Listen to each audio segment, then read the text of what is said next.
ಎಲ್ರಿಗೂ ನಮಸ್ಕಾರ. ಕೆಲವರು ಮೆಸೇಜ್ ಮಾಡಿ ಕೇಳಿದ್ರಿ ಧನುರ್ಮಾಸ ಯಾವಾಗಿಂದ ಆರಂಭ ಆಗ್ತಾ ಇದೆ, ಧನುರ್ಮಾಸದ ಪೂಜಾರಾಧನೆ ತಿಳಿಸ್ಕೊಡಿ ಅಂತ ಹೇಳಿ. ಹಾಗಾಗಿ ವಿಡಿಯೋ ಶೇರ್ ಮಾಡ್ಕೊಳ್ತಾ ಇದ್ದೀನಿ. ಧನುರ್ಮಾಸ ಇದೇ ಮಂಗಳವಾರ 16ನೇ ತಾರೀಕಿಂದ ಆರಂಭ ಆಗ್ತಾ ಇದೆ. ದ್ವಾದಶಿ ತಿಥಿ ಸ್ವಾತಿ ನಕ್ಷತ್ರದಿಂದ 17ನೇ ತಾರೀಕಿಂದ ನಾವು ಧನುರ್ಮಾಸದ ಪೂಜಾರಾಧನೆನ ಆರಂಭ ಮಾಡ್ತೀವಿ. ಹಾಗೆ ಧನುರ್ಮಾಸ ಈ ಸಾರಿ ಮಾರ್ಗಶಿರ ಮಾಸದಿಂದನೇ ಆರಂಭ ಆಗ್ತಾ ಇದೆ. ಮಾರ್ಗಶಿರ ಮಾಸದಲ್ಲೇ ಧನುರ್ಮಾಸನೂ ಬರ್ತಾ ಇರೋದ್ರಿಂದ ತುಂಬಾ ಒಳ್ಳೆಯದು. ಇನ್ನು ಒಂದು ವಾರ ನಮಗೆ ಮಾರ್ಗಶಿರ ಸಿಗುತ್ತೆ, ಗುರುವಾರದ ತನಕ. ಈ ಧನುರ್ಮಾಸದಲ್ಲಿ ಪೂಜಾರಾಧನೆಗೆ ಹೆಚ್ಚಿನ ಪ್ರಾಮುಖ್ಯತೆ ಇದೆ. ಹಾಗೆ ಸಾಕ್ಷಾತ್ ಮಹಾಲಕ್ಷ್ಮಿ ಹೇಳ್ತಾರಂತೆ, ಯಾರು ಈ ಧನುರ್ಮಾಸದಲ್ಲಿ ಸೂರ್ಯ ಹುಟ್ಟೋಕ್ಕೂ ಮುಂಚೆ ಇದ್ದು ಮಹಾವಿಷ್ಣುವಿಗೆ ಪೂಜೆ ಮಾಡಿ ಹುಗ್ಗಿ ನೈವೇದ್ಯ ಇಡ್ತಾರೋ ಅವ್ರ ಮನೆಯಲ್ಲಿ ಸದಾ ನಾನು ನೆಲೆಸಿರ್ತೀನಿ ಅಂತ. ಧನುರ್ಮಾಸದಲ್ಲಿ ದೇವತೆಗಳು ಕೂಡ ಎದ್ದು ಬೆಳಿಗ್ಗೆ ಬ್ರಾಹ್ಮಿ ಮುಹೂರ್ತದ ಪೂಜೆ ಮಾಡ್ತಾರಂತೆ. ಈ ಮಾಸದಲ್ಲಿ ಮಹಾವಿಷ್ಣು ಪೂಜಾರಾಧನೆ ತುಂಬಾ ಒಳ್ಳೆಯದು. ಈ ಮಾಸದಲ್ಲಿ ಯಾರು ಕೂಡ ಸೂರ್ಯ ಹುಟ್ಟಿದ ಮೇಲೆ ಹಾಸಿಗೆ ಮೇಲೆ ಮಲಗಬಾರ್ದು. ಸೂರ್ಯ ಹುಟ್ಟಿದ ಮೇಲೆ ಹಾಸಿಗೆ ಮೇಲೆ ನಾವಿದ್ವಿ ಅಂದರೆ ಮನೆಗೆ ದಟ್ಟ ದಾರಿದ್ರ್ಯ ಬರುತ್ತೆ.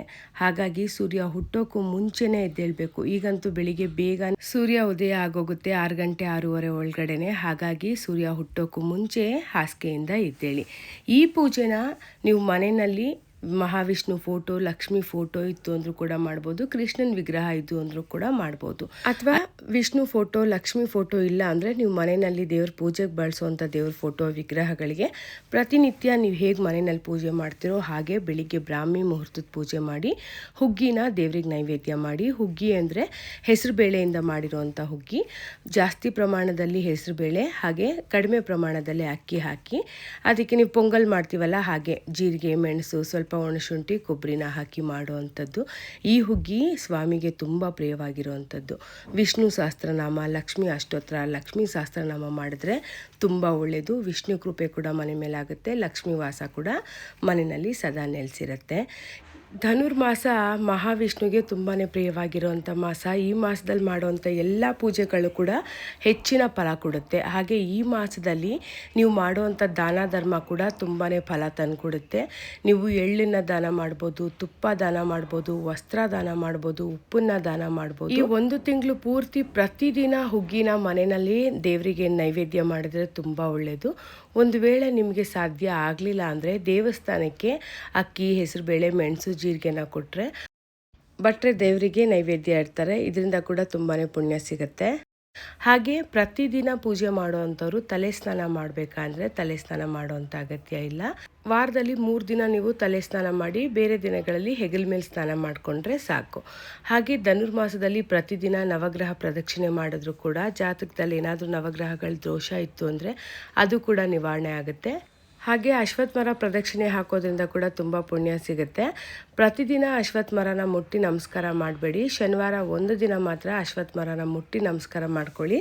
ಪ್ರತಿದಿನ ಅಶ್ವತ್ಥ ಮರದಲ್ಲಿ ಮಹಾಲಕ್ಷ್ಮಿ ಅಕ್ಕ ಅಲಕ್ಷ್ಮಿ ವಾಸ ಮಾಡ್ತಿರ್ತಾರಂತೆ. ಶನಿವಾರ ಒಂದಿನ ಅಶ್ವತ್ಥ ಮರದಲ್ಲಿ ಅಲಕ್ಷ್ಮಿ ವಾಸ ಇರಲ್ಲ, ಮಹಾವಿಷ್ಣು ವಾಸ ಇರುತ್ತೆ. ಹಾಗಾಗಿ ಶನಿವಾರ ಒಂದಿನ ಅರ್ಶಿನ, ಕುಂಕುಮ, ಗೆಜ್ಜೆ ವಸ್ತ್ರ ಎಲ್ಲ ಇಟ್ಟು ನೀವು ಪೂಜೆ ಮಾಡ್ಬೋದು. ತುಂಬಾ ಪುಣ್ಯ ತಂದುಕೊಡುತ್ತೆ. ಅಶ್ವತ್ಥ ಮರಕ್ಕೆ ಪ್ರತಿದಿನ 7 ಪ್ರದಕ್ಷಿಣೆ ಮಾಡಿ ತುಂಬ ಒಳ್ಳೆಯದು. ಇದ್ರದ್ದೊಂದು ಕಥೆನೇ ಇದೆ, ವಿಡಿಯೋ ಲೆಂತ್ ಜಾಸ್ತಿ ಆಗುತ್ತೆ ಅಂತ ನಾನು ಇಲ್ಲಿ ಶೇರ್ ಮಾಡ್ಕೊಳ್ತಾ ಇಲ್ಲ.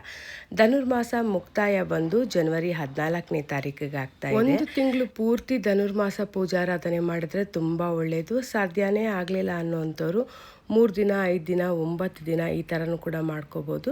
ಕೊನೆ 3 ದಿನ, 5 ದಿನ, 9 ದಿನ ಕೂಡ ಮಾಡ್ಬೋದು. ಅದನ್ನು ಕೂಡ ನಾನು ನಿಮಗೆ ತಿಳಿಸ್ಕೊಡ್ತೀನಿ.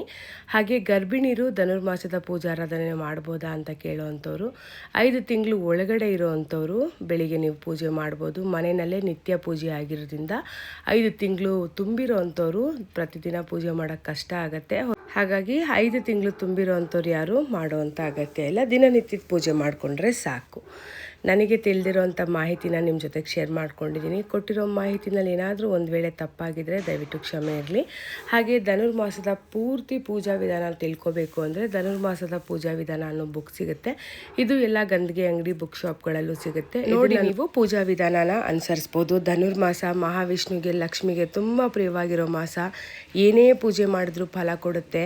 ಬೆಳಿಗ್ಗಿನ ಜಾವ ಅಷ್ಟು ಬೆಳಿಗ್ಗೆ ಎದ್ದೊಳಕ್ಕೆ ಸಾಧ್ಯ ಆಗಲ್ಲ, ನಿಜ ನನಗೆ ಗೊತ್ತು. ಆದರೆ ಪರಮಾತ್ಮ ಕೂಡ ನಮ್ಮನ್ನು ಪರೀಕ್ಷಿಸ್ತಾನೆ ಎದ್ದೇಳ್ತಾರೋ ಇಲ್ವೋ ಅಂಥೇಳಿ ನಾವು ಬೆಳಿಗ್ಗೆನೇ ಎದ್ದು ಸಿಂಪಲ್ ಆಗಿರೋಂಥ ದಿನನಿತ್ಯದ ಪೂಜೆ ಮಾಡಿ ಪರಮಾತ್ಮನಿಗೆ ಹತ್ತಿರ ಆದರೆ ಮನೆ ಕಷ್ಟ ಕಾರ್ಪಣ್ಯಗಳೆಲ್ಲ ಕಳೆಯುತ್ತೆ, ದಾರಿದ್ರ್ಯ ನಿವಾರಣೆ ಆಗುತ್ತೆ, ಮಹಾಲಕ್ಷ್ಮಿ ಸಾನ್ನಿಧ್ಯ ಮನೆಗೆ ಸಿಗುತ್ತೆ ಅಂದರೆ ಯಾಕೆ ಮಾಡಬಾರ್ದು ಹೇಳಿ. 17ನೇ ತಾರೀಕಿಂದ ಬ್ರಾಹ್ಮಿ ಮುಹೂರ್ತದ ಧನುರ್ಮಾಸದ ಪೂಜೆಯ ವಿಧಾನನ ಆರಂಭ ಮಾಡೋಣ.